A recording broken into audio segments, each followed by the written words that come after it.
You might be wondering how AeromatiCo works.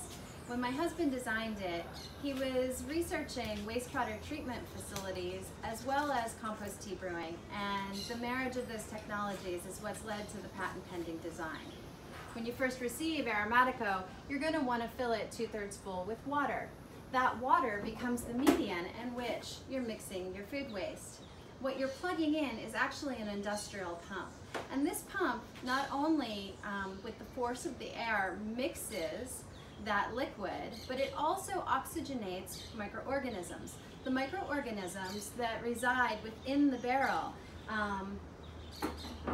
are basically established over the course of a month's time.